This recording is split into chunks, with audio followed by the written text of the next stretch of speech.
Good morning, students. Today we are going to do the classification of accounts, the traditional approach. So the modern approach we have already done, and half of you have submitted the assignment also, and I'm waiting for the rest of the assignments. So let's start with the traditional approach. Now see, according to traditional approach, all your accounts are divided into two parts, personal and impersonal.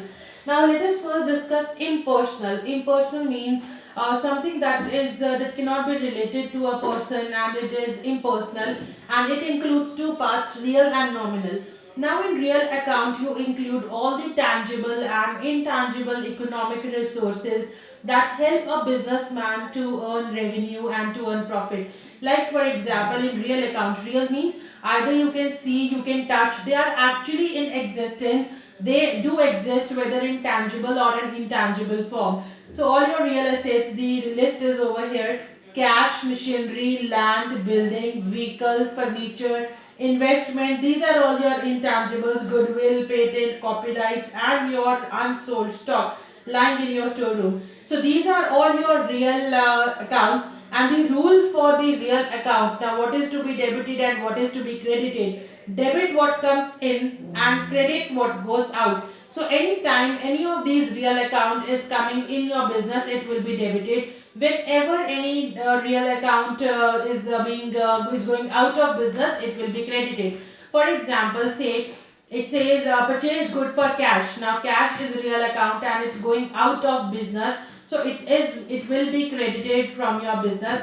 Purchased machinery for cash. Now the two accounts involved here are cash and machinery. One is coming in and the other is going out. So machine will be debited and cash will be credited. So in your transactions now you will have to identify these real accounts, and then you will apply your rule whether it is coming in or it is going out, and accordingly it will be debited or credited. The second classification of impersonal account is nominal, and your nominal account deals with all the expenses and incomes of a business. All the expenses. Now when you are doing business, there are certain expenses that a businessman has to do regularly to in order to earn revenue. So all those expenses, these are just few in number that I have written on board. There can be many expenses and there can be many income based on business to business.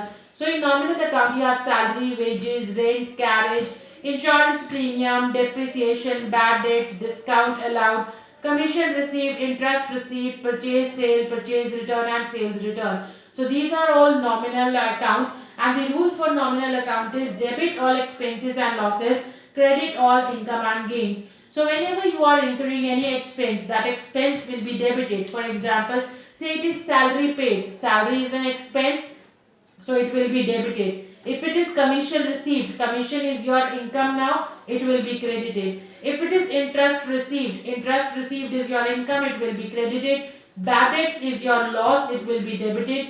Insurance premium is your expense, it will be debited. So similarly you have to see an expense whether it is your expense or income. Purchase is your expense, it will be debited. On the other hand, sale is your income and it will be credited. So the golden rule for nominal account is debit all expenses and losses, credit all income and gains. Now we go to the next part, that is personal account. Now this account deals with personals, whether they are natural, artificial or representative. We will do one by one.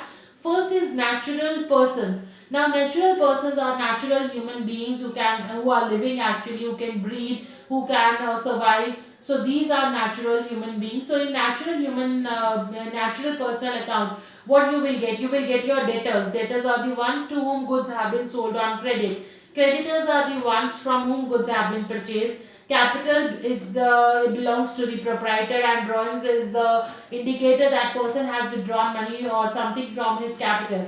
So these are all related to natural persons because they can be seen, they can be touched, and they are natural and they are living organisms. Then you have artificial people. Artificial people are the ones that are created in the eyes of law. They cannot breathe on their own, or they are not surviving, they are not living. But in the eyes of law, they have been artificially created. Like for example, a company form of organization. When you form a company, it is registered by law and it has a separate legal entity. So is your firm that the partners do form. So these company and firm, they are existing in the eyes of law, and they have their own existence in economy. So they are artificial persons that are created in the eyes of law. Like for example, say I've purchased a Samsung phone and it's not working, that this article is defective. Now, on whom I'll sue a case? I'll do it on Samsung company. I'm not going to do it on the name of the owner, because this phone belongs to a company. So a company can be sued, though it is an artificial person, but because it is existing in the eyes of law, it is there. Then we have representative. Representative natural person account represents certain persons. Like for example, outstanding expenses represent, like for example, salary is outstanding. Now salary outstanding represents that we have to give this much money to this person for his salary. Prepaid expense indicates that already an expense have been paid to a certain person. Accrued income says that we have to take money from a person, and unearned income is money that is received from someone which is not yet earned. So representative accounts represent either an artificial or a natural person. So the rule for personal account is debit the receiver and credit the giver. So whenever any personal account, you will see whenever they are receiving something, they will be debited, and whenever they are giving something, they will be credited. Like for example, say you have a transaction where we have purchased goods from Mohan. Now we have purchased goods from Mohan. In this case, Mohan is natural human being. He is creditor, and he is the giver, because he is selling. He is the giver, so he will be credited. Sold goods to Madan. We are selling goods to Madan, so Madan is receiver. He will be debited. Proprietor introduced money in business. Proprietor is giving money in business. He is giver, so he will be credited.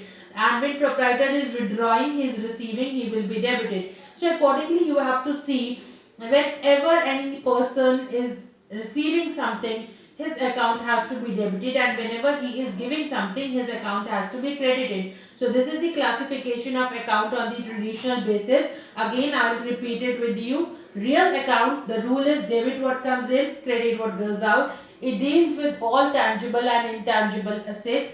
Nominal account deal with all expenses and all income, and the rule is debit all expenses and losses, credit all income and gains. And personal account rule is debit the receiver, credit the giver. So now children, on the basis of this video that you have learned today, on the basis of this topic, the same way as we did in classification on the basis of the modern approach, I'll be giving you certain transactions.